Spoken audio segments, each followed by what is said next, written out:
Okay, guys, let's get started. My name is Nicole D. Miller, author of Stories for the Urban Soul, and this is Word of the Day Wednesdays. Thank you guys for attending, every week. I hop on here, I do a live, I piggyback off of my latest blog, which you can read at NicoleDMiller.com.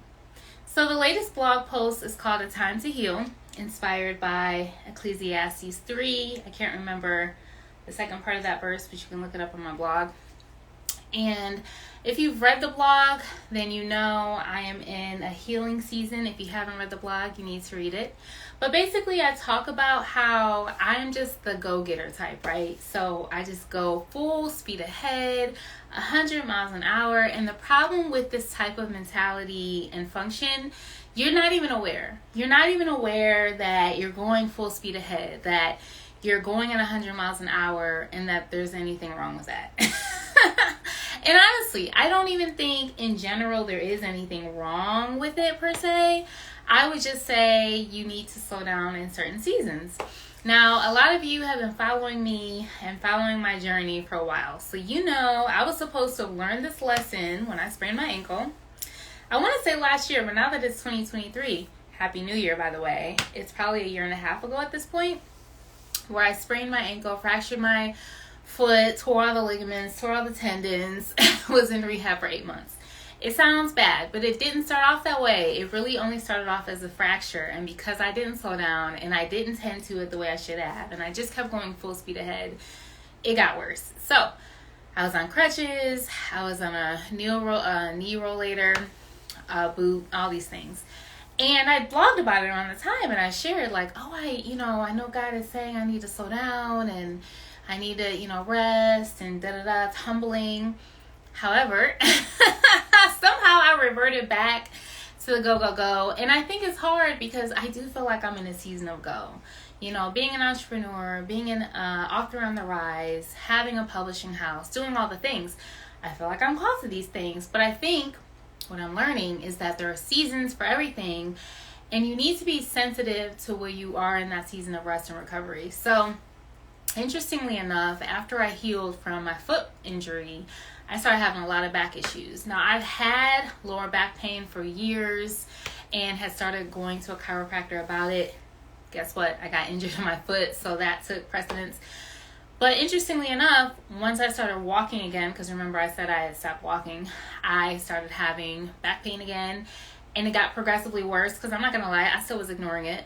I still was just kind of minimizing it, sweeping it under the rug, doing my 1-2. You guys know I love my step, so doing my step, It wasn't until the last 2 to 3 months where it just got excruciating, and it got so bad that I was like, I got to figure out a solution. So I started looking into solutions, praying, trying to, do all these things, and I couldn't find one, but it's interesting that I came across a woman's podcast interview with Patrice Washington, and the woman's name is Amberly Lago, and she's a really well-known athlete and physical trainer and all the things, and she suffers with this debilitating disease. I would say debilitating. She's killing it with it, but to where she's experiencing excruciating pain, and it's a diagnosis that she'll have to deal with for the rest of her life.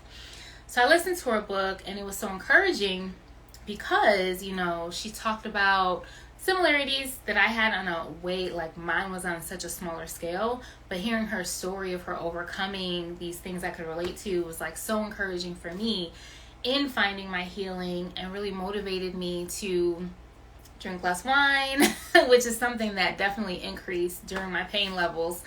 And I haven't been partaking in drinking for the last week, so I'm hoping to stay off of that for a while and see how my body responds, but focusing more on like stretching and foam rolling. Interestingly enough, I did try both of those things before, you guys. If you read my blog, if you follow me, I did yoga for a little bit, I did stretching for a little bit, I did foam rolling.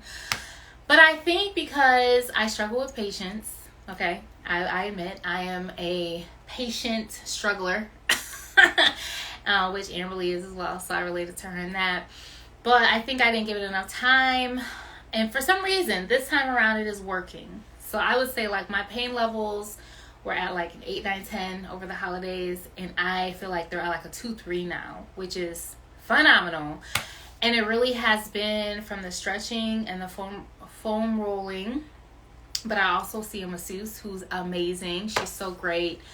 Amore, I think it's Amore Body LLC. Shout out to Gigi. If you're in Cleveland area, look her up.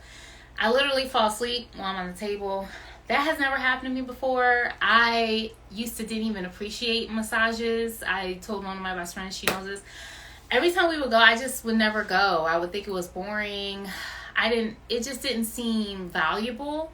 Even after I started working out hardcore 5 to 6 days a week, I would go sometimes because I knew my muscles needed them, but I totally minimized the need for stretching and massaging your muscles. Now I appreciate slowing it down. And one of the things I was telling my friend was that I am forced to slow down as soon as I wake up, because as soon as I wake up and I stand up, I'm in pain.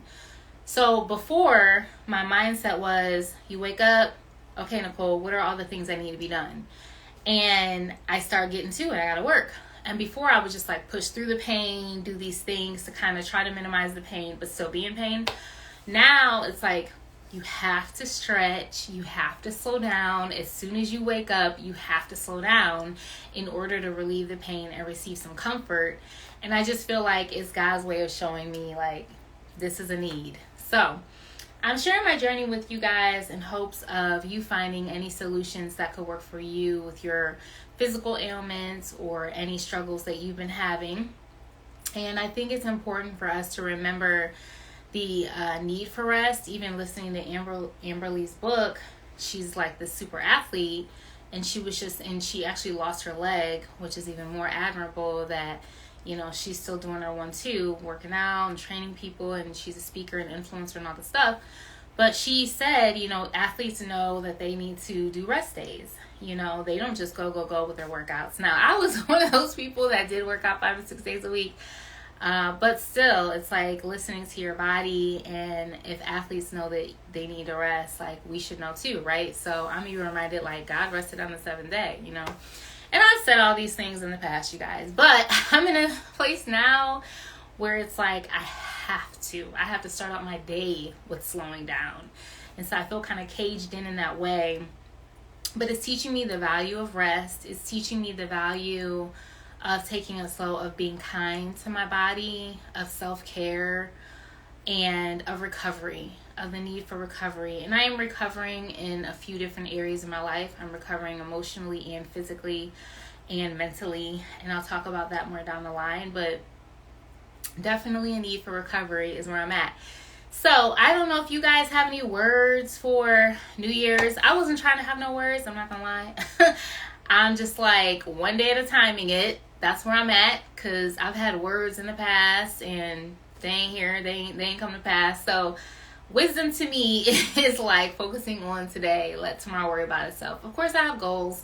You guys know When Love Wins, the book launch is coming in April. So we're doing the pre-sale right now, so you can pre-order your book at whenlovewins.love. You can take the Ashley and Natalie quiz to find out which character you're similar to. That's available on my Instagram link tree at HTOHB. And I have a free chapter download, so I'm going to be pushing that hard this month, so you can kind of whet your appetite with reading chapter 1 of When Love Wins. We're also going to start recording the audiobook this weekend. So excited! So definitely lots of great things are happening. I'm working on getting the website for Andy Miller Publishing together. We just published Michelle Seaton, one of our authors. We're in the process of publishing another author, which will drop soon. So clearly I still have a lot going on, but I think it is just being intentional to focus on my self-care, taking it slow when I'm able to, and definitely starting off slow, starting off my day with intentionality and tending to my body and my mind and my spirit. That's all I have for you guys. If you need encouragement on figuring out your season, or you resonate with taking it slow, or you need healing, check out the blog at NicoleDMiller.com. If you want to learn more about Stories for the Urban Soul, you can go there as well. And check out When Love Wins at whenlovewins.love. All right, I will see you next week for Word of the Day Wednesdays. Have a good night.